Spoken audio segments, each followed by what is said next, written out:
goes, right? Yeah. All right. Welcome to the Chu Chronicles. I'm your host, Chu, and every episode I bring on a guest that's performing on Thrush Fest. And without further ado, welcome my guest, Issiah Moreno. How are you, my man? I'm doing very well. Very well. Awesome, dude. I can't wait to interview you. We go back a couple of years because of all the bands that you've been in, and so we're gonna go on tour of your bands of the past and present and your rig. So coming up is you've heard of Voltaic, and so what made you form in Voltaic? What brought you guys together? Voltaic was a very like just kind of luck of the draw thing for me, very much so because I was playing music. I started playing music around high school, and I played for probably I would say a year before it was like okay, I'm ready to start playing in a band. And how it all happened was I wanted to do it, and I just didn't know it yet, but I had classes, and my teacher set up like an after school program for guitar because there were a bunch of kids that liked guitar, and so she just wanted to give back to the kids on her own time or whatever. And she ended up actually bringing in Chico, and I didn't know him then at that point. And so it was just like a very kind of crazy thing. He came in, and one of his students was Jackson Ridpath, who was a member of Voltaic at the time, and it just all kind of happened. And he was like, I played bass and they needed a bass player. And they're like, he was like, you want to play? And I was like, of course. And it just, like I said, it was kind of a luck of the draw because I wasn't very present in school and stuff like that. So the fact that I kind of showed up to those after school classes and met Jack was just like, who knows? I didn't have to show up there, and maybe I decided to go hang out with my friends or something and missed that. But that was pretty much it. And, the first time we jammed, I knew immediately, like as soon as I felt the music and the aura of everything, I was like, this is what I want to do. So that's it, pretty much in a nutshell. So, and yeah, those dudes already had the band. So I was able to just kind of join them, and we went on our way from there. So. Oh man! Speaking of nutshell, that's my favorite song by Alice in Chains. That's a great song. That is a great song. Well, on MTV Unplugged though, that gave me chills. So awesome, good Oh, stuff. yeah. So we got an audience member in the it's Laugh Leaf Audio with Devil Horns and a Heart. So Oh yeah, sweet. shout, Hell yeah. shout out, shout out to Matt. His band 13 Plagues is performing the day before you guys, so it's gonna be rad. Oh yeah. Oh Yeah, yeah, for that's sure. awesome. Indeed. So shout out to Matt. And next up was Retention, and you only performed with them in like live settings. So what made you pick live settings over studio?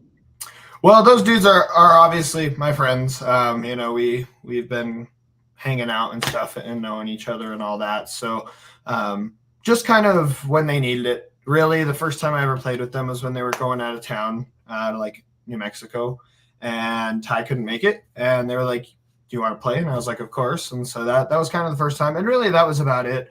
I think maybe there was like one or two other shows. I think we played two shows in that trip. Then we went on, and then maybe there was like one or two other shows outside of that. So but those songs are really like, that music was awesome. Like I really loved it, and it was a huge inspiration at the time, and just like being able to see, oh, this is how they like to do their stuff and put the songs together and write it. So it was a very fun experience for me, and that's why it's like I always will kind of take that with me, and and my own stuff that I do now. So Most definitely. Shout out to those both bands for being alums of Surratt Fest, and got to shout out Blowback Gallery before I forget for having us on the 19th and 20th. The open mic's on the 18th, so definitely come out and support.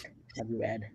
absolutely, I intend to be there, and Blowback is awesome. They got great art, great space, and yeah, I'm very excited to have a good time. So Hell yeah, dude! You're a popular guy. Like 5 people are in the audience, so you're in. You're more than welcome to interact in the chat, but be nice to us. That's all I ask. oh yeah, nice. Indeed. What am So I next, doing? Go ahead. next up, oh, you were in PID next, and so what brought you guys together? PID was um, another kind of like look at the draw kind of thing. I don't know where Jovi Hill, God bless him, rest in peace. He hit me up and he just asked if I wanted to play for a couple shows, and I was like, yeah, because again, I wanted the experience and the opportunity to learn a little bit more about something that I really hadn't done before. Because punk really isn't something that's in my comfort zone, and with that, I hung out with those dudes, and I really again liked the music. It ended up being a lot of fun, and I can't tell you how long I spent with them, but it ended up, I want to say probably close to like a year or two with them. And, it was that's all that it was, is just playing some music. And like they pretty much took care of everything. Like I was fortunate in the sense that I was more just like a live member as well in that band. And, like I said, I was just playing, and that was my big thing. And that's what I like to do, is just play. And that was, that was it for me. So, but, those dudes are awesome. Like Joker, well, I know Joker's not in it anymore, but Joker Rich, and like, of course, Joe and all that, and Sean. And I had a couple stints with them. Like the first time I played bass, and then I did play drums for a little bit too. So yeah, that was that with those guys. And that was fun. A lot of fun. Indeed. And shout out to all those guys and Joker for like running sound last year at the fest, and Joe V Hill was like always a part of the fest, and like in some form, like in multiple bands. So it was always like one of the common threads in it all. So shout out to him and Of having. course. Yeah. And so you're also in Parasite too. And how'd you all form? Well, that was like a weird band, and I only include that because that was like the first time I ever played drums. But the band didn't really ever do much. It was some friends, and we all just, we were like the same thing, just jamming, having fun. And it was Matt Bennett and Ethan Gonzalez, and at some point like AJ Hunt and all that stuff. But it wasn't a very serious band. But like I said, for me, it was the first time I played drums, so that experience and that was like, oh, I love this, and I really wanted to do it. And so it was cool because again, a new experience, and I just took it and ran with it pretty much when that happened. And so now doing that again, it's kind of a full circle thing with that. So, but unfortunately, we didn't record any music, or we played like one kind of half show kind of thing. So it really wasn't much, but it was fun nonetheless. So. Hell yeah, dude. Sometimes it be like that. And Isaiah Rivera's in the audience too, with his devil horns. So shout out to him. And My good. brother, my brother, much love to him. Hell yeah, dude. So currently you're in panpsychism, and so I had you on last year and this year, and I also got attached one of my battle vest by two Where to Die or something. That group, the patch makers. So shout out to them. Oh yeah, yeah, yeah. So um, How'd you all form with panpsychism and getting the patches made? Panpsychism was formed from Retention and Voltaic, after the bands were done. We came together, and that was pretty much that. Originally, it was me, Raphael, Ray, and Kenny, and we had a lot of fun. We did that. We put out music, played a lot of shows, and I think sometime last year, Kenny decided that he wanted to go on, and then we have AJ now. And for us, it's just like, we're just playing music again. It's very simple. For everything that I've really done, it's all music centric. It's always going to be focused on that. As far as the patches go, we had like friends, like our friend Dylan Baker, and then this other gentleman, Jeremiah Valdez. They're friends, and they have a mutual friend, the gentleman that does the patches, and Too Rotten to Die. And basically, they like us, and they know him, and they kind of started turning the gears for us on that. And he eventually hit us up, and we were like, of course, yeah, we'd love to have patches. And he was really cool to us, and he actually made them for us at no cost and all that. And he was like, I'll just sell the ones that I make, and he really hooked us up. So that was really, really sweet of him. So very, very thankful for that. And that's kind of how the patches were made, and more or less the panpsychism forming. So Hell yeah! So they're really great quality patches. So I'm glad I got to put one on the battle vest. Like I don't, I have. I'll probably wear. I'll wear it to the festival. But it has like on the left side is all local bands from like the past years, like MD and Discount Vodka and Scrotus and stuff, and Sonic Vomit. You guys, so it's pretty cool side on that side. So Oh yeah, that's awesome. I love that. Always supporting all of the homies because, well, there's nothing but talent around, and it's like I said, I'm a very music centric kind of person, so I'm always doing my best to try to learn from our peers and the people who have been doing this for longer than us, and that's all that it is for me is a lot of learning and a lot of appreciation for what else is out there. So to know that you have a vest dedicated to everybody with at least one side is pretty freaking sweet. So hell yeah, dude. Hopefully there'll be more room for more other people. Like the Assault Shakers are on there too, and that's just good times. So oh yeah, yeah, that's they're good to gonna be there support too. them. But yeah, it's like I was telling the boys that I interviewed beforehand from Panpsychism, like you guys pretty much form like Voltron with retention and rotate. I love when you guys like shout out like Wu Tang and everything off the stage. It's pretty rad. Yeah, yeah, we're pretty obsessed with the Woo, and they're a big inspiration because we all love music. Like I said, there's not really a genre that I don't think we could all find a way to enjoy.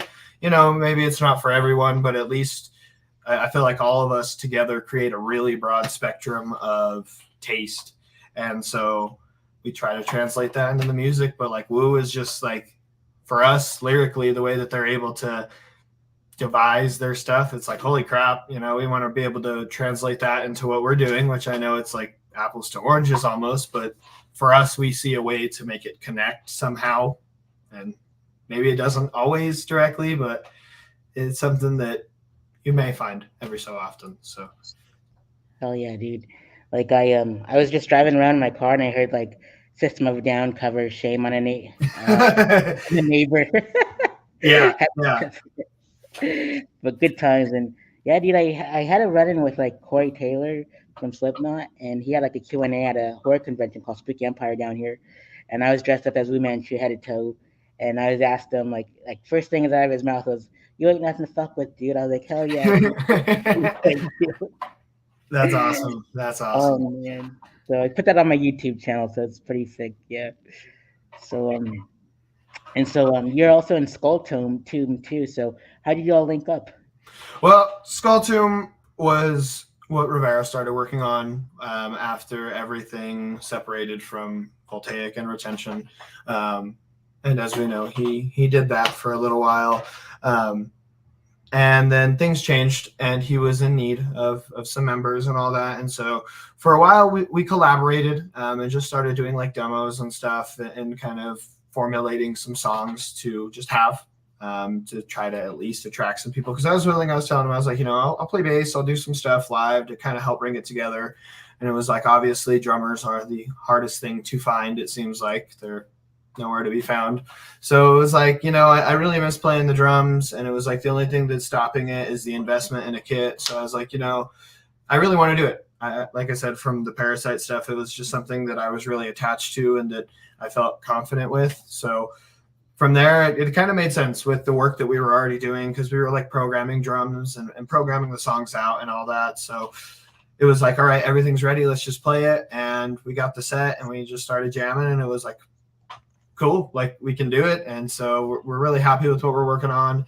And fortunately, we found a bass player. So we have Tommy Nava, who plays in low, and he has his own solo stuff. And he works on a lot of music too. So really good dude and great musicians. So it's kind of a rounded out lineup. And now we're working on music and we're grinding away at it. So that's pretty much it. You know, very, very simple being friends for a long time. Obviously, we collaborated in the past and we're still great friends. So it just made sense. And it's all coming together pretty well for us. And we hope to start playing shows sooner rather than later, but we're not in any rush. We just want to make sure that we sound as good as we can and come out swinging pretty much. So Hell yeah, dude. In time, I'll have all your bands on the bill. Like you're so busy. And shout out to like Woe, because like I was talking to Vanna, Joe's nephew, and I was like, I gotta wait a couple years to put you guys on because you're not quite old enough to be on the cruise yet. But in time, I'll have you all on there. It'd be pretty rad. oh, yeah. But yep. And so next up, you performed live with Cortez. So how did you all link up? Well, Cortez was actually pretty interesting because I obviously we played with those dudes at some point, and we've heard of them and all that. Like we did do a few shows with them, and they're awesome. I loved them as soon as I seen them, and they were looking for a singer. And Anthony Soto from Sonic Vomit hit me up randomly, and he was like, "You should think about it." And I was like, it was weird because I did actually consider it when I first seen it, but I was like, that's not something that I think that I would really have the time for. But after he reached out to me, I was like, man, maybe that's something that people do want to see, or maybe I really could excel at. And obviously, with what we do, it's same nature, so it's not too far off to scream for that versus this. So I was like, okay, I felt inspired after Soto was like, think about it, and then I hit them up, and they were like, of course. And I went and I tried it out, and just started hollering, just trying to be productive, and make it work. And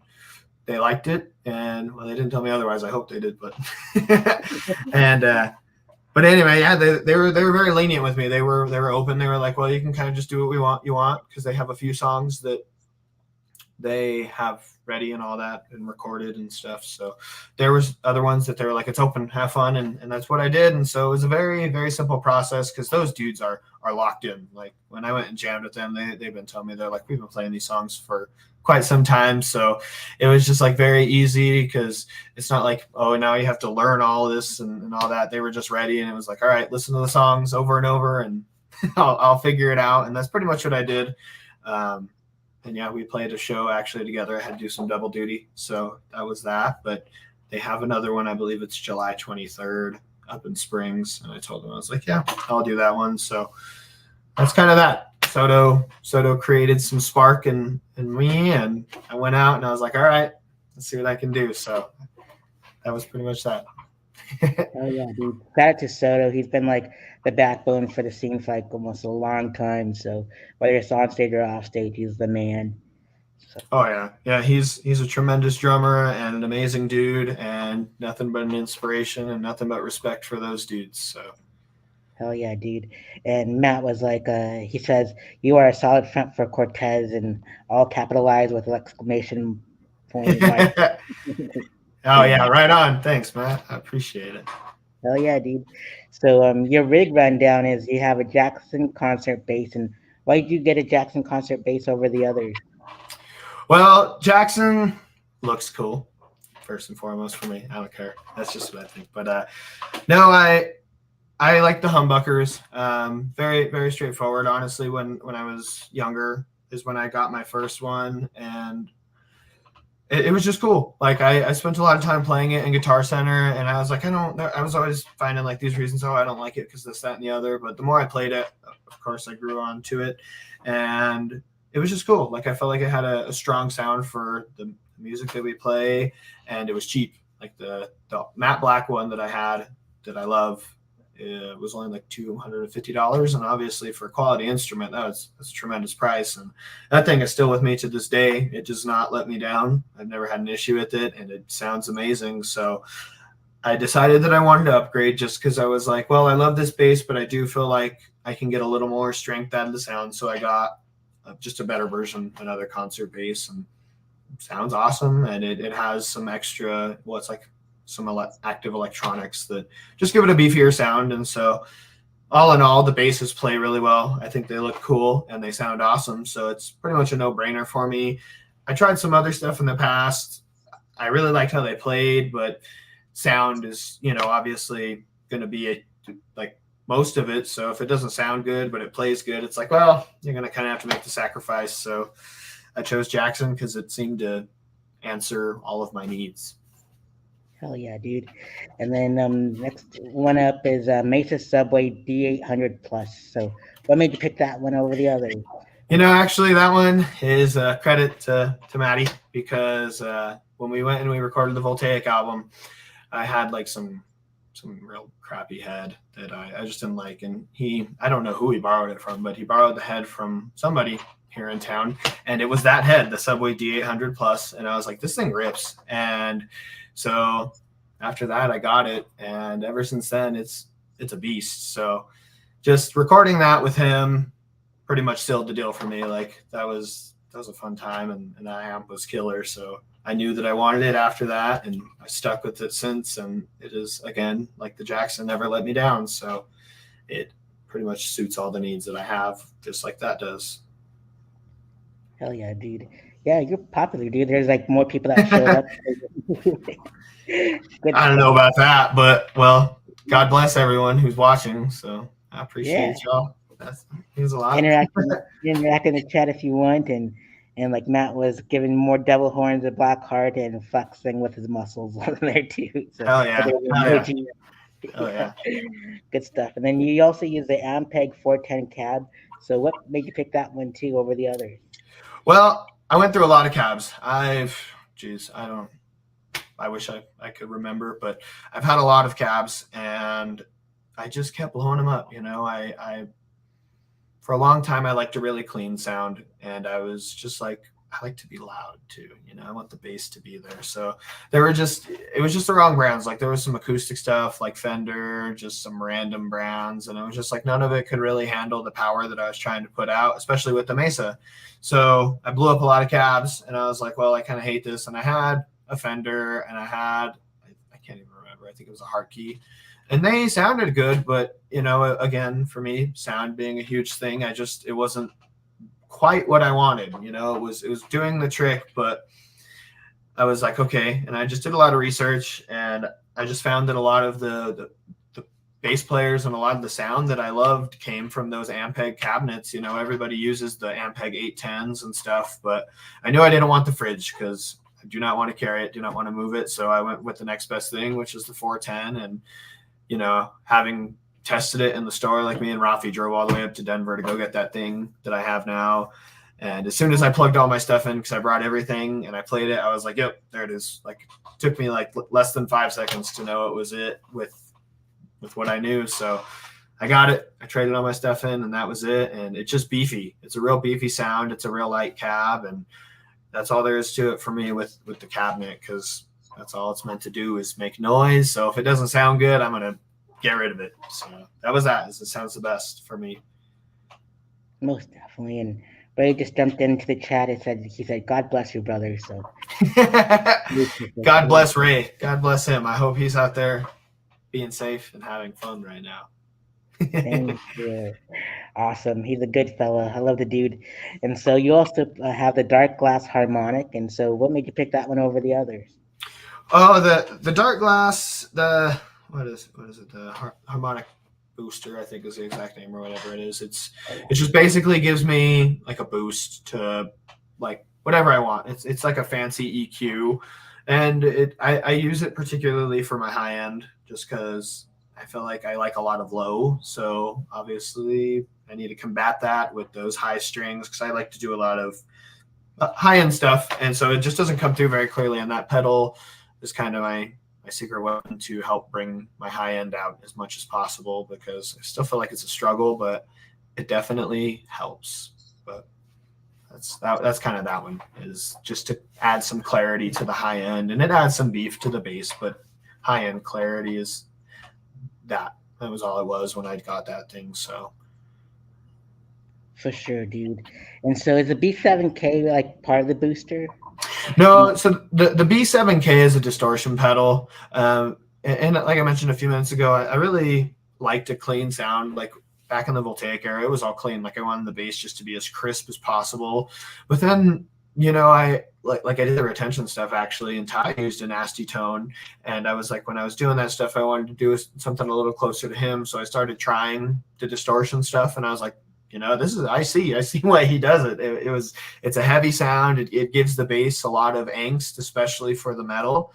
And after that, I was a lot more open to it. And so I finally just made the jump early panpsychism era. And ever since then, it was just like a real nasty thing. And I did a lot of research. It was just like a lot of YouTube, just a lot of like, oh, this is what this one sounds like versus this pedal. And I thought it sounded the best. And again, it's been a beast, and I love that thing. It's definitely transformed my sound, I think, the furthest of any of the components that I have. That thing is the heart and soul of what my sound is now. So definitely a worthy investment in my opinion, and something that people will be like the bass tone in the last minute. Like I'm pretty sure it's that thing. So I'm glad that very few people are like the bass rocks that giving the bass players some love. Very very infrequent, but when it happens, it's like it's that thing, and I'm like it makes my heart warm. So Oh yeah. So I was when I was thinking when I looked at the B7 kit, I was like maybe they're like close to the A7X Avenged Sevenfold. no, no, yeah, it's a pedal, so it rocks though. It really does. Hell yeah, dude. Added point five talked about the Dark Glass harmonic booster. It was like some emojis, authentic sounds, and amazing discussion. A real rock star with a bunch of Uh, exclamations. that's the brother Adam. I love him. He's basically Panpsychism's fifth member. He helps us with everything. He does merch. He does video. That it's like best way to say it. Like I said, he's our fifth member. So we love that dude, and I appreciate the kind words from him. So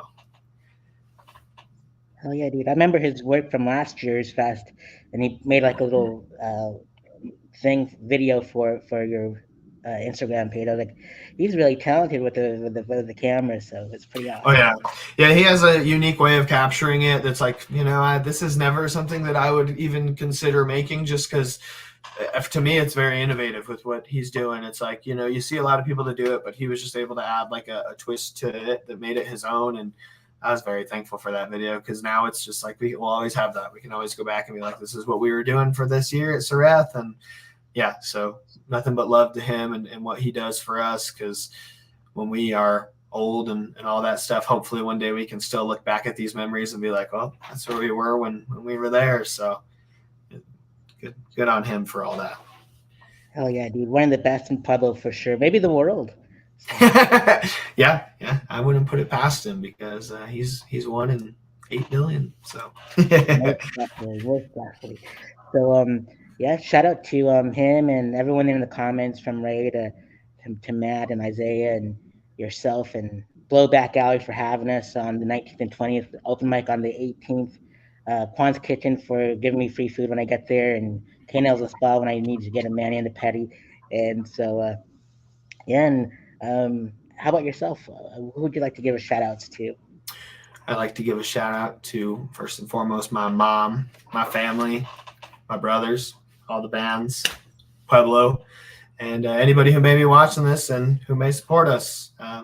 Thanks for everything, and shout out to the world. Hell yeah, dude. And Panpsychism's info's in the description box below. So just click on that to their link tree and it connects you to all their socials and all that stuff and their website. And go support them at the fest, buy their merch. And we'll see you at the festival at Blowback Gallery on July 18th for the open mic, 19th and 20th for the show. And we can't wait to rock with you. And we'll see you at the festival in like less than 2 weeks. So it's gonna be hell badass. Oh yeah, yeah, we're excited. I plan to be there as much as I can, hopefully all 3 days, and it's gonna be a great time. So I look forward to it, and thank you for having us, and thank you for having me, and it's been a great time. Hell yeah, is there any time, man? I can't wait to have you in the future as well. So, but future years, the design for this year by Charlie Mullen is super sick. So you're gonna love it. It's gonna be pretty awesome. So, Heck yeah, I'm stoked, very stoked. hell yeah, dude. And for everyone else, the Chu Chronicles